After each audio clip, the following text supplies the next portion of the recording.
వి gold trusted gold buyers తాకట్టులో ఉన్న బంగారాన్ని విడిపించి ఈ రోజు ఉన్న మార్కెట్ ధరకే కొనబడును. మరిన్ని వివరాలకు సంప్రదించండి 7710772020. ప్రతి నియోజకవర్గానికి 25 కోట్ల రూపాయలు కేటాయించినట్టయితే గ్రామాల అభివృద్ధి చెందుతాయి, లేదంటే కుంటుపడే అడ్డుపడే అవకాశాలు ఉన్నాయని చెప్పేసి ఇటీవల కాలం చేసినటువంటి వ్యాఖ్యలు జిల్లా వ్యాప్తంగా కూడా చర్చనీయాంశంగా మారినటువంటి పరిస్థితి. ప్రస్తుతం ఎమ్మెల్యే ఎన్ఎస్ శ్రీనివాసరెడ్డి గారు ఉన్నారు, వారితో మాట్లాడే ప్రయత్నం చేద్దాం. సార్, ఇటువంటి కాలంలో ఇప్పుడు ఉన్నటువంటి 25 కోట్ల రూపాయలు గ్రామాలకి కేటాయించినట్లయితే ఎక్స్ట్రా ఫండ్ కిందకి అభివృద్ధి చెందే అవకాశం ఉంటుంది, లేదా కుంటుపడే అవకాశం అని చెప్పి చేసిన చర్చనీయాంశం. అసలు ఈ అంశం ఇప్పుడే ఎందుకు తెరపైకి వచ్చింది? తెలంగాణ వచ్చిన తర్వాత గత 10 ఏళ్లుగా తర్వాత మేము వచ్చిన 2 ఏళ్ళు గ్రామాల్లోకి నిధులు అనుకున్న రీతిలో పోవట్లేదు, ఇది వాస్తవం. అలాగే బ్యూరోక్రసీ ద్వారా డిలేస్ కావచ్చు, ప్రొసీజరల్ డిలేస్ కావచ్చు, లేదు ఒక సమస్యను మనం ఐడెంటిఫై చేసి దాని ద్వారా పై అధికారులకు పంపి ఆ పై అధికారులకు పంపి శాంక్షన్ చేయించి ఫైనాన్షియల్ అప్రూవల్స్ తీసుకొచ్చుకొని మళ్ళీ వచ్చి నిధులు రావడానికి చాలా టైం పడుతూ ఉంది. ఆర్థిక పరిస్థితి కూడా మనకు ఇబ్బందికరంగానే ఉంది. డిపార్ట్మెంట్స్ మీద కూడా ఒత్తిడి ఉంది, కలెక్టర్ల మీద ఒత్తిడి ఉంది. ఇవన్నీ చూసిన తర్వాత ఒక ఆల్టర్నేట్ మోడల్ని మనము చేసుకోకుంటే మన గ్రామాలు మొత్తం కూడా అధ్వానంగా తయారయ్యే పరిస్థితి ఉందని చెప్పి అనిపించింది. అందుకే ఈ ప్రపోజల్ రాజకీయాలకు అతీతంగా 25 కోట్ల రూపాయలు ప్రతి సంవత్సరం ప్రతి నియోజకవర్గంలో రెడీగా అవైలబిలిటీ ఉంటే ప్రతి గ్రామంలో కూడా ఏవో కొన్ని పనులు అవుతాయి. గ్రామస్తులు ఏమైనా పని కావాలి అనుకుంటే గ్రామంలోనే కాదు వార్డులలో కూడా ఏమైనా చిన్న కార్యక్రమాలు ఏమైనా ఉంటే చేసుకోవాలనుకుంటే డైరెక్ట్గా ఎమ్మెల్యే గారి దగ్గరికి వచ్చి అడిగితే వారు కలెక్టర్ ద్వారా ఆ పని చేయించగలుగుతారు. దీనివల్ల మొత్తం సిస్టమ్ ఇప్పుడు క్లాగ్ అయి ఉందో ఏదైతుందో దాన్ని కొద్దిగా ఓపెన్ చేయగలుగుతాము.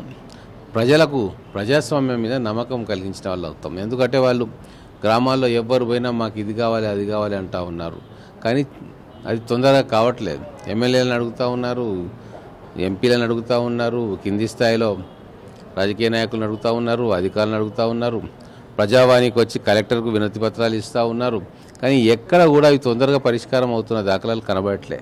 అందుకే వీటన్నిటినీ కూడా సమాధానంగా నేను 25 కోట్ల రూపాయలు సంవత్సరానికి ఇస్తే, అంటే బడ్జెట్లో దాదాపుగా 1%, నెక్స్ట్ ఇయర్ దాన్ని ఇంకా 2% చేసుకోవచ్చు, లాస్ట్కు 5% దాకా కూడా ఇట్లా ఖర్చు పెట్టుకుంటే కొన్ని లక్షల పనులను మనం ఇమ్మీడియట్గా చేసిన వాళ్ళం అవుతాం. ప్రజలకు తృప్తిగా ఉంటుంది, రాజకీయ నాయకులకు తృప్తిగా ఉంటుంది, అధికారులకు కూడా తృప్తిగా ఉంటుంది.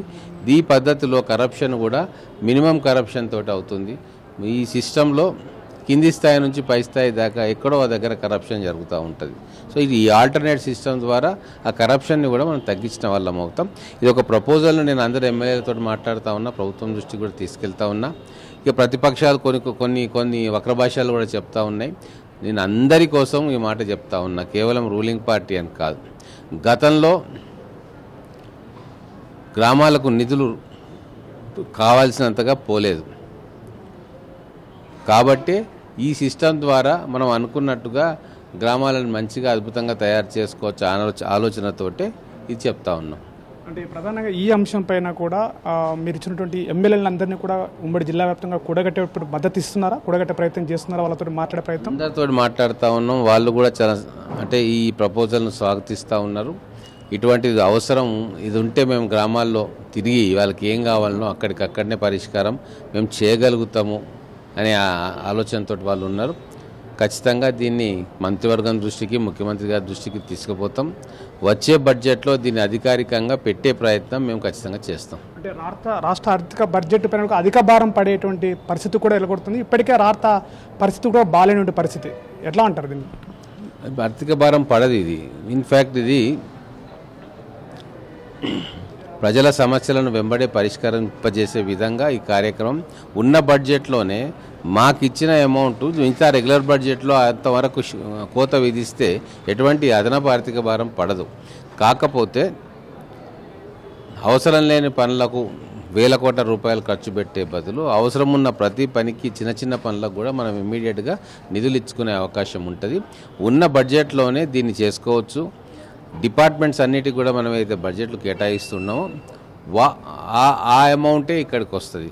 కాబట్టి ఆ పనులు ఆ పర్టికులర్ డిపార్ట్మెంట్లో మనం చేస్తున్న పనులు ఎడ్యుకేషన్లో మనం ఏమైనా పని చేస్తే అవన్నీ కూడా ఆ డిపార్ట్మెంట్ పైన ఉన్న భారాన్ని తొలగించేదైతే తప్ప ఇది అదనపు బడ్జెట్ ఏమీ కాదు, ఉన్నదాన్నే మనం అడ్జస్ట్ చేసుకోవచ్చు.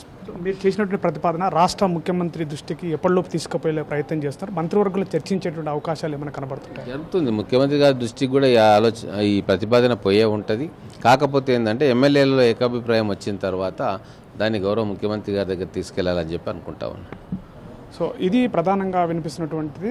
రాష్ట్ర బడ్జెట్లో ఉన్నటువంటి ఇప్పుడు ప్రస్తుతం ఉన్నటువంటి 1%, రాబోయే 2%, తర్వాత 3% కేటాయించుకుంటూ పోతే ప్రతి నియోజకవర్గానికి కూడా 25 కోట్ల రూపాయలు స్పెషల్ ఫండ్గా నిలబెట్టినట్లయితే గ్రామాలు కూడా అభివృద్ధి చెందే అవకాశం ఉంటుంది. గ్రామాల యొక్క అభివృద్ధి కుంటుపడకుండా కూడా ఈ యొక్క 25 కోట్ల రూపాయలు అనేవి కూడా చాలా ఉపయోగపడతాయి. ఎమ్మెల్యేలు కూడా చాలా కష్టపడి పనిచేసేటువంటి అవకాశం కూడా ఉంది. ప్రజల కష్టాలను కూడా తీర్చేటువంటి అవకాశం కూడా ఉంది. ఈ యొక్క 25 కోట్ల స్పెషల్ ఫండ్ ఏదైతే ఉందో రాష్ట్ర ముఖ్యమంత్రి దృష్టికి తీసుకెళ్లే అవకాశం కూడా తీసుకెళ్తే ప్రయత్నం కూడా కొనసాగుతూ చేస్తాము. అదేవిధంగా ఉమ్మడి జిల్లా వ్యాప్తంగా అదే రాష్ట్ర వ్యాప్తంగా కూడా ఎమ్మెల్యేలందరి యొక్క మద్దతు కూడా కూడగట్టేటువంటి ప్రయత్నం కూడా జరుగుతుంది. అందరినీ కూడా ప్రతిపక్షము అధికార పార్టీ అందరి ఎమ్మెల్యేలతో కూడా ఈ యొక్క విషయం పైన ఏకాభిప్రాయానికి వచ్చేటువంటి ప్రయత్నం కూడా చేసేటువంటి పరిస్థితి కనబడుతుందని చెప్పేసి చెప్తున్న పరిస్థితి.